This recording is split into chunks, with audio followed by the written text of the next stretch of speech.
Olá, meu nome é Cristiane Martins. Vim aqui hoje a pedido dos interessados na área da psicologia sobre área criminal.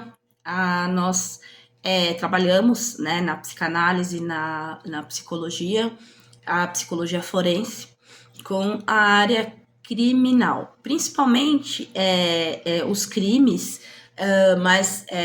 aqueles chamados mais hediondos, aqueles crimes aonde por trás, logicamente, tem o trabalho da polícia, que é encontrar o autor do crime, e tem também as questões psicológicas envolvendo o criminoso. O que faz um criminoso fazer ter alguns comportamentos. E a perversão, que é o que eu vou falar hoje, que é o ligado aos crimes forenses, existe dois aspectos. Existe o aspecto da perversão em si, que é uma estrutura.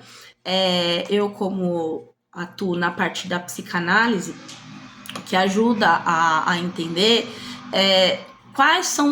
qual o foco, quais as causas, os gatilhos que gerou uma simples criança ou uma disfunção familiar se tornar uma criança ou um jovem se tornar um criminoso de crimes hediondos. Lembrando que entre os crimes de perversão, como eu falei, existem os crimes que são em série, que não necessariamente são sexuais, são crimes por motivações, todos eles por uma pulsão, desejo de ter algo que eles não têm, a custo de qualquer coisa, porque essa parte de empatia, de regras e limites é distorcida, e a gente vai falar um pouco por quê isso.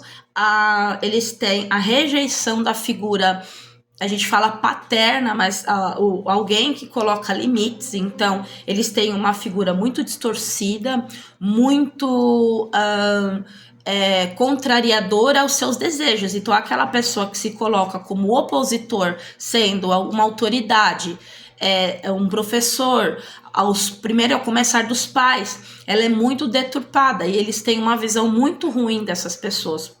Muitos deles, a maioria deles, né, a gente não generaliza, mas por estatística, a maioria deles é real essa demanda quanto aos pais. Então, normalmente eles tiveram pais alcoólicos, pais drogaditos, pais violentos. E a gente vai falar aqui da simbiose da mãe, também uma mãe que prejudica o crescimento dessa criança, que se torna um perverso. E existe, como eu falei, esse jovem que vai ser um infrator.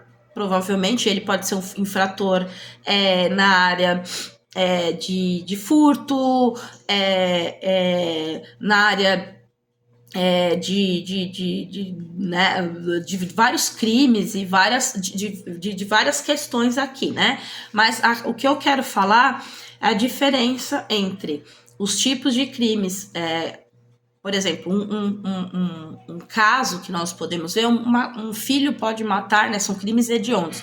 Filho pode matar o pai simplesmente pelo desejo da obtenção do dinheiro que o pai tem, que o pai recusa por uma vez ou outra o dar. E essa pessoa, por ter essa recusa de um limite, ele vai lá e destrói aquela pessoa que o põe limite. E existe os crimes chamados os crimes de prazer sexual, que são as perversões sexuais, que dentre elas estão as pedofilias, as parafilias, que são hoje dados dados muito preocupantes para a OMS, indicando que futuros perversos, futuros pela facilidade da visualização do olhar sexualizado, como acesso à pornografia muito cedo. Eu não vou dizer aqui falar como todos os serial killers, ou todos, eu estudo muito sobre isso, mas o que eu vejo são as semelhanças. Então a gente vai ligando os pontos e a gente vai vendo a semelhança deles. E aí você vai vendo que todos eles em si têm as mesmas características e têm os mesmos gatilhos. Por que eu tô falando sobre isso?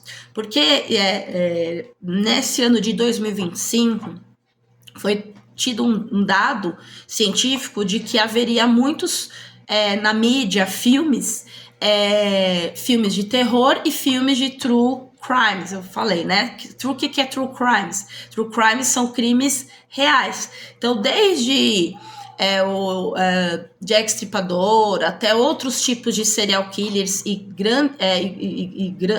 falo grandes nomes, não, porque não foram grandes pessoas, mas que trouxeram grandes questões de entender se um homem é um monstro ou realmente o homem é capaz, né? O homem é chamado de monstro, é chamado de animal, mas será que um animal teria essa capacidade pensante de burlar a lei, de ter o objeto sexual acima de consentimento, passar pelo prazer dele, independente do sentimento do outro, falta de empatia, o ponto dele ser tão megalomaníaco, eu digo megalomaníaco, é a pessoa com uma mania tão de grandeza, ao ponto de achar que a polícia ninguém nunca vai conseguir o pegar. Inclusive, até muitos deles jogam com a polícia, eles jogam porque isso dá prazer para eles, esse jogo de inteligência. São pessoas que se acham muito inteligentes e que amam pelo objeto pai ser inserido nessa vida dessa criança e ter sido distorcida, ele sempre quer ter esse confronto do pai. E o que acontece? A polícia é esse confrontador do pai. Então, ele sempre vai jogar com esse pai, que seria o seu verdadeiro pai, como se fosse uma figura de autoridade. Então, ele gosta como aquela criancinha que diz assim, eu vou fazer algo, o pai diz, não faça isso. E a criança vai lá e faz, sabendo que o pai não quer e que aquilo vai prejudicar, no intuito realmente de machucar o pai ou a mãe.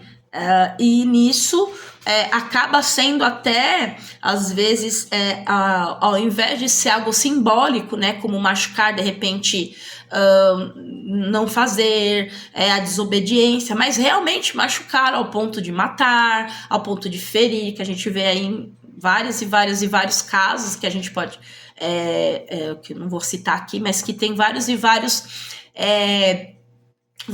documentários sobre isso. Por que eu queria entender, né? E nós precisamos entender, porque numa geração tão violenta, o que mais se tem audiência são essas séries e esses filmes que são verdadeiramente ensinamentos até da crueldade humana, né? Então, assim, eu não estou fazendo aqui que nós, como profissionais da psicologia, o psicólogo forense, o policial forense, desculpa, ele realmente ouve o FBI precisou fazer, né?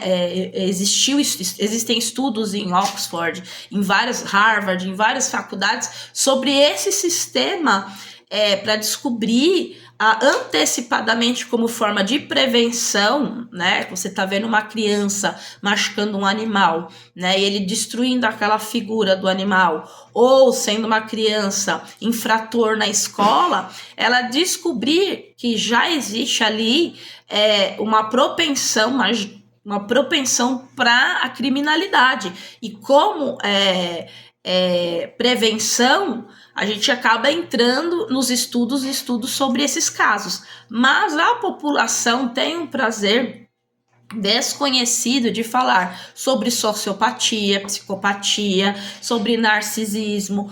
e até mesmo esses crimes políticos, crimes ideológicos, crimes de terrorismo, crimes de ódio, todos eles, por baixo de um pano que parece boas ideias, está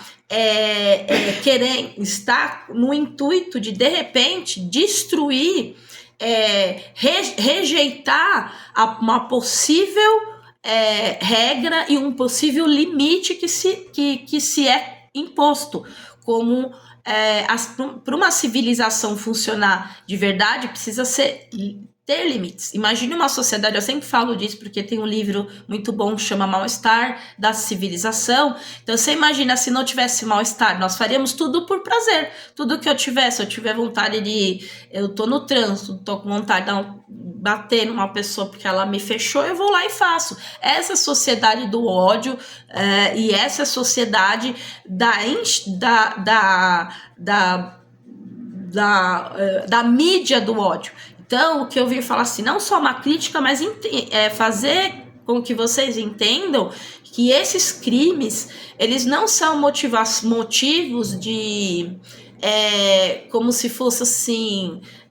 nós, né, não, normalmente, nós gostamos mesmo, né, falam que desde os primórdios a gente tem um pouco de sede de sangue, né, e você vai vendo nas estatísticas que nós, seres humanos, temos um pouco disso, porque você vê, ninguém conhece aqui, muitos de nós não sabemos nem quem ganhou o prêmio Nobel da Paz, quem são aqueles que criaram, que fizeram obras de caridade, obras de benfeitorias para a sociedade, né, que mudaram a história, né, o apartheid, que mudou o racismo ou trouxe benefício. Nós estamos numa certa evolução perto do que nós tínhamos. Essas pessoas não são citadas. E somente são citadas os objetos de ódio e violência. E nisso nós damos mais ibope para o mal do que realmente dizer, existem pessoas que podem ajudar a mudar, né? Ao invés de ficar se ressentindo com ódio e se ressentindo com a sua própria, com as suas próprias, com a sua angústia, porque foram realmente vitimizados, eles fazem a diferença. Então, nós podemos fazer duas coisas. Ou nós nos munimos de ódio e violência e acabamos doutrinando, eu falo muito de doutrinação da mídia, doutrinação do cinema, doutrinação das séries, das escolas, né? Então, assim, você pode doutrinar pessoas a fazer a diferença, mudar, a ajudar, a mudar uma cultura aos poucos. Ela demanda um certo tempo, um tempo muito grande, mas você pode também colaborar com a cultura do ódio. E essa cultura do ódio que todo mundo tem se falado tanto, que tem até, eu vejo muito, né, essas coisas, até tem sido até meio maçante isso. Por quê? Porque não adianta a gente falar, nós estamos enfrentando uma cultura de ódio, sendo que na nossa própria, os objetos de influência, que são a mídia, a arte, mídia, e tanto a educação, são aqueles que oferecem essas ferramentas de ódio para os próprios jovens dessa geração. Então, voltando à psicologia forense, é para entender a mentalidade e o mundo que se gira doído, sofrido, o mundo que é tão perverso como psicótico. Nós precisamos entender a diferença de um perverso, de um serial killer, como um perverso, como um serial, ou um matador, ou um criminoso em série que é levado por uma questão tão mais grave do que realmente nós estamos pensando, nós estamos imaginando aqui como senso comum, como coisa, como conto, como um jornalzinho que a gente lê, paródias e até o próprio seriado fala de uma visão do roteirista, não tá falando de uma visão real de quem convivia com a pessoa. Então eu vou falar sobre isso, eu vou deixar essa abertura aqui para a gente pensar, refletir, né? Você que gosta de assistir, né, filmes de terror ou true, crimes reais, sempre tomar cuidado de ver aqueles gatilhos que geram em você. E também que por trás, né, de um filme ou de uma série, existe a visão do roteirista, que nem sempre é baseada, eles colocam baseados em fatos reais, porém, ninguém estava ali para ver a dor de uma mãe que perdeu uma filha esquartejada ou estrangulada, né? Ou essas coisas terríveis que se acontecem. Então, nós precisamos entender todas essas questões antes da gente mergulhar nesse mundo, né? Do terrorismo, das ideologias mais fortes, né? Eu falo fortes porque parece a impressão que dá, mas eu creio que sim, né? Que é uma ferida tão grande de violência que a própria pessoa, que ela se espelha em, né? Como, por exemplo, um país que odeia outro país. Isso daí são ódios de geração. O filho ouve o pai falando que aquela raça é um rato, e a criança vai realmente acreditando que é um rato, não é humano. E aquilo vai passando de geração em geração. Então, nós temos que realmente trabalhar com a raiz da causa, sabendo que o que mostra na superfície é a ponta do iceberg. E é o próximo vídeo que eu queria falar, né? Então, eu queria falar sobre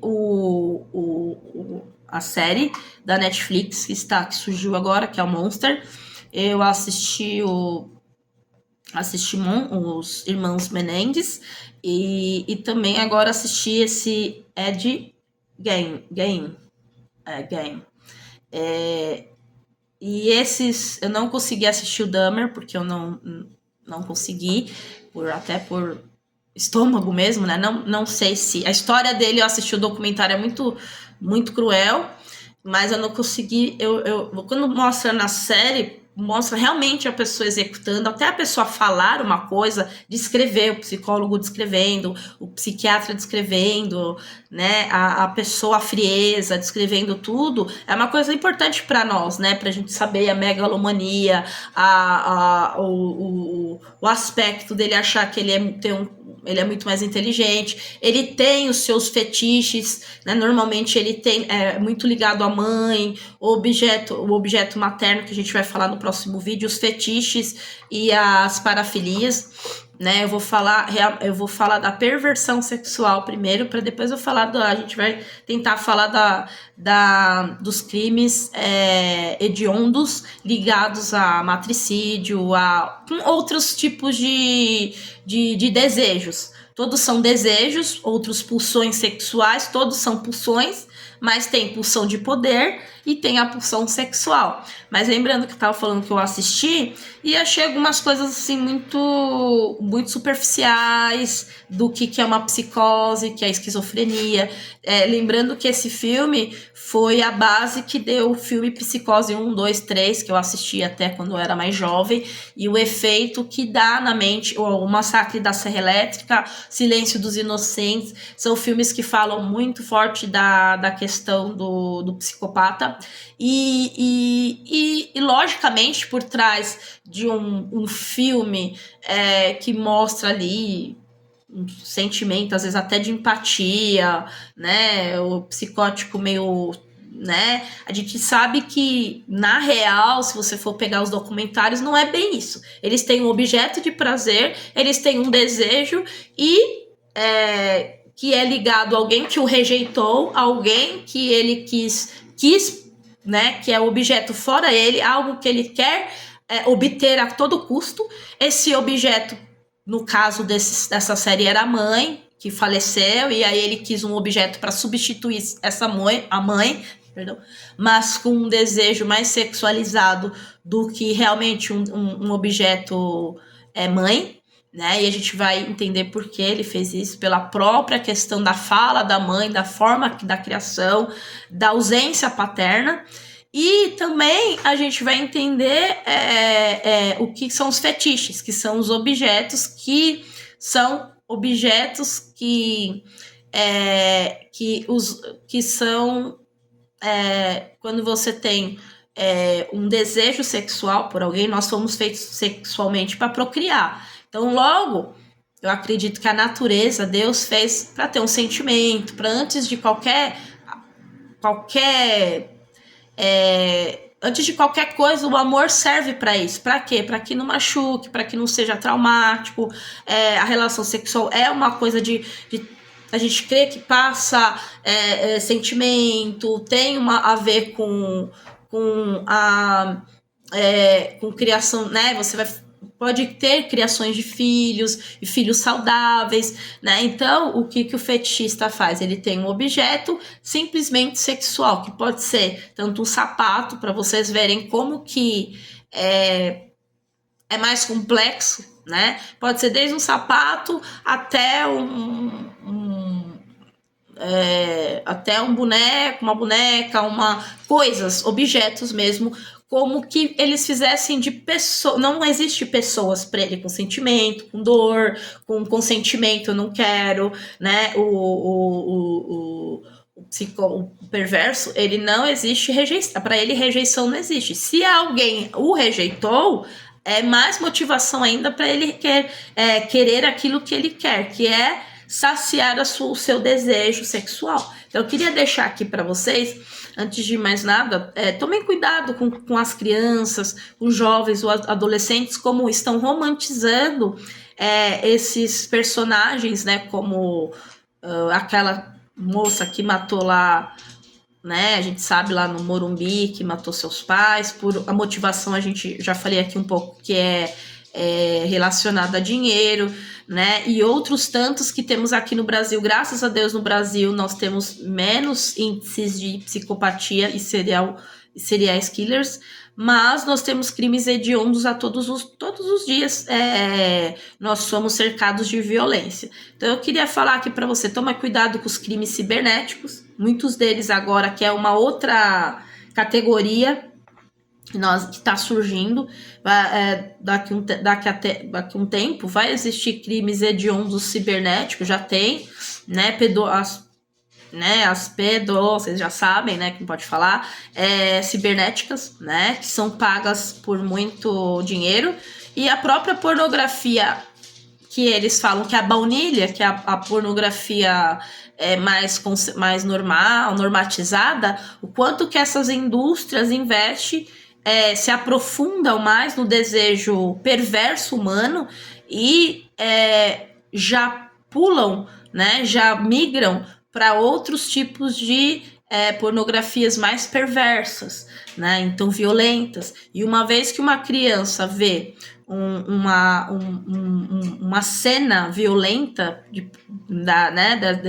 desse cinema tido aí, né, os que eu já falei aqui, grafia, ele acha que realmente, né, depois vocês, quem quiser puxar no TikTok, a experiência da Billie Eilish, aquela cantora. Então, a partir do momento que ela tem uma criança, tem experiência o sexo violento, ela vai achar que todo sexo é violento. Ou ela vai ter uma repulsa, que não é saudável, porque ela precisa, né, viver uma vida feliz, saudável, ou ela vai ter ela vai ser um objeto de sadismo ou masoquismo, entendeu? Então eu queria deixar aqui para vocês, não romantizem, cuidado com a infantilização e a sexualização dos jovens, das crianças. Um pedido, crianças aqui, não vou entrar na sua criação, quem sou eu para dizer o que é bom, o que é certo, o que é errado. Eu só estou dizendo para você a realidade das estatísticas. Existe idade para namorar? No meu ver, sim, é uma opinião minha. né? Até eu queria citar que todo mundo conhece o Fel, Kaique, que gerou polêmica lá, né? E tem sofrido bastante nessa questão, porque ele sofreu isso, algumas coisas ele falou, se interessou, né? Normalmente a gente se interessa porque é uma causa nossa. E toma cuidado, porque lá no futuro você vai ver que todo mundo fala dessas true crimes, né? Dessas séries, mas não fala que as crianças, quase todas elas, foram expostas a pornografias na área infantil. Então, com 7 anos, com 5 anos, não é uma idade para uma criança saber. Ela não sabe, ela acha que tá brigando. Se ela vê os pais se relacionando, ou a mãe o namorado da mãe, né? Ele começa a fantasiar que aquilo é violento. E o que ele vai fazer no futuro? A mesma coisa, de forma muito mais mais confusa e complexa. Então, no próximo vídeo eu queria falar sobre esses true crimes, sobre esses serial killers, na parte de perversão, falar sobre fetiches e também aí nós vamos entrar numa ciência mais forense, porque existem crimes sexuais, né? E cuidado com o que seus filhos estão vendo, por favor. E também, mas meu filho não vê, mas ele namora cedo, ele namora com 12, 13 anos. O que você acha que é a experiência? Ele tem pulsão sexual, a pulsão sexual, ela, né, eu vou falar também das idades que inicia, e aí o que vai acontecer? Ela vai querer fazer e ela não tem, vai machucar a outra pessoa, vai ter várias questões fisiológicas, biológicas e psicológicas que vão afetar. Então, toma cuidado, né? Não vasculha, vê direitinho, põe lá, tem a Google tem, né? Google Family. Então, às vezes a gente quer distrair o filho para nos deixar em paz, a gente acaba deixando eles dentro do quarto, fazendo tudo o que ele quer. Ou a gente não imagina que o nosso filhinho, que foi tão criadinho, com tanto amor, o nosso bebezinho, que nós criamos com tanta... achamos que ele é uma criancinha tão pura, já tá com tanta exposição a isso. Então, põe bloqueio, né? Isso não é ser radical. Isso, para nós, psicólogos, nós atendemos isso na clínica todos os dias. E depois, se eu for falar para vocês o que gera nessas crianças depois, vocês vão ficar perplexos e vão ver que isso daí geram questões muito mais muito mais distorcidas, sendo que os nossos crianças e jovens poderiam ser muito mais felizes e muito mais evoluídas do que nós. Um beijo, até mais.